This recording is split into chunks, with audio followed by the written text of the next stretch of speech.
خدا کا نام لے کر اپنی تقریر کا آغاز کرتا ہوں۔ نحمدہ و نصلی علی رسولہ الکریم، اما بعد، فقد قال اللہ تبارک و تعالی فی الکلام المجید، اعوذ باللہ من الشیطان الرجیم، بسم اللہ الرحمن الرحیم،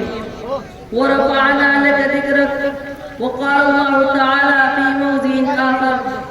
الم یجدک یتیما فآویٰ۔ میرے بھائیوں، آج میں آپ کے سامنے ایک ایسے عظیم و بابرکت اور مقدس ذات کی سیرت پر روشنی ڈالنے کی کوشش کروں گا کہ جس کے صدقے میں یہ کائنات سجائی گئی، آسمان و زمین جس کے طفیل میں بنائے گئے، جس کی برکت سے چاند سورج کو پیدا کیا گیا، مگر میں حیرانیت کے سمندر میں سرگردہ و پریشان ہوں کہ آپ کی سیرت کے کس پہلو کو بیان کروں اور آپ کی سیرت کو کہاں سے شروع کروں، یا آپ کے حسن و جمال کی منظر کشی کروں، یا آپ کے اخلاق و عادت کا نقشہ کھینچوں، یا آپ کے عزم استقلال کی جھلک دکھلاؤں، یا پھر آپ کے فقر و فاقہ اور مصیبتوں پر صبر و تحمل کی رودار سناؤں۔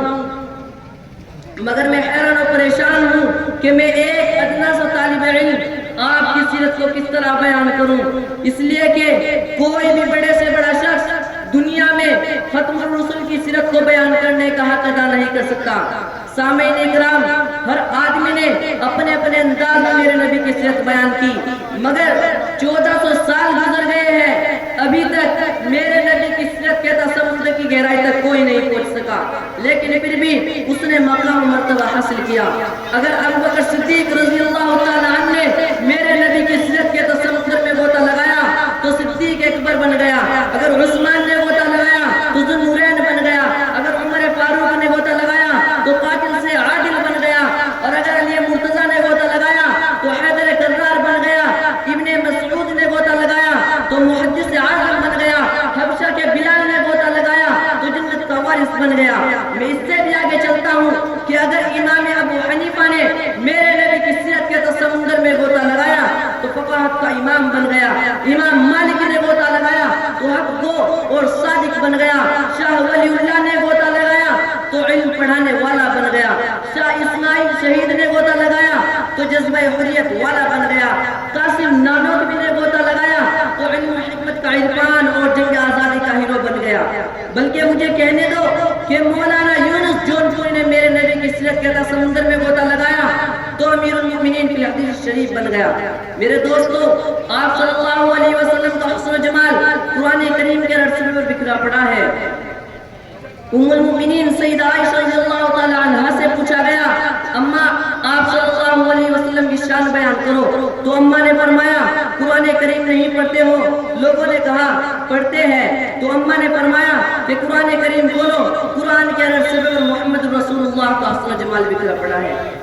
قرآن کھولے تو صحیح، تو میں اسی قرآن سے پوچھتا ہوں کہ قرآن تو اپنے نبی کا تعارف بیان کر، تو قرآن کہتا ہے الم یجدک یتیما فآویٰ۔ میرے بھائیوں، قرآن کریم کے ہر لفظ پر میرے نبی کی سیرت موجود ہے، کیونکہ جب میرے نبی کے چہرے کی باری آئی تو قرآن نے والضحیٰ کہا، جب میرے نبی کے زلفوں کی باری آئی تو قرآن نے واللیل کہا، جب میرے نبی کے آنکھوں کی باری آئی تو قرآن نے ما زاغ البصر کہا، جب میرے نبی کے اخلاق کی باری آئی تو قرآن نے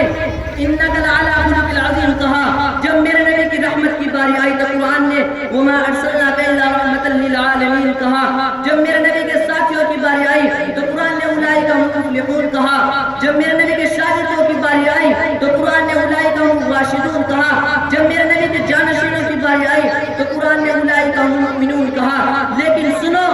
جب میرے نبی کی اپنی باری آئی تو قرآن نے ورفعنا لک ذکرک کہا۔ سبحان اللہ۔ محترم سامعین،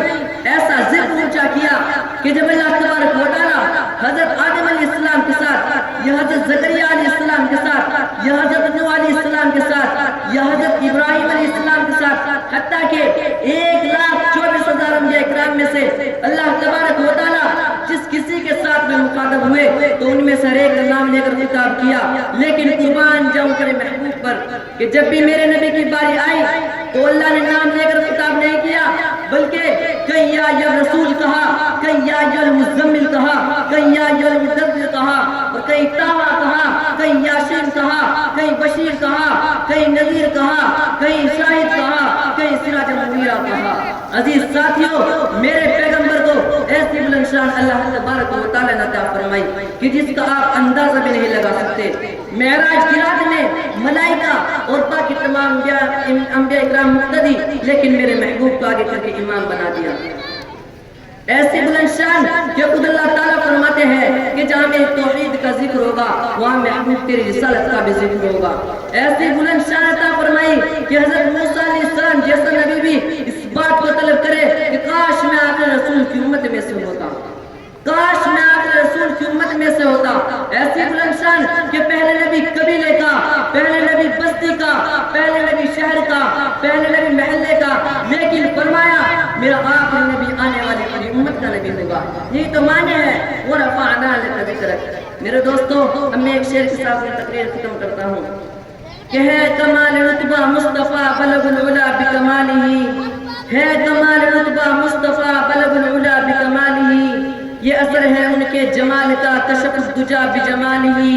اور کسی ایک عطا کی تو بات کیا، کسی ایک عطا کی تو بات کیا، حسنت جمیع خصالہ، وہ خدا کا جس نے پتا دیا صلو علیہ وآلہ، وآخر دعوانا ان الحمدللہ رب العالمین۔ ماشاءاللہ، الحمدللہ۔ ہمارا یہ پروگرام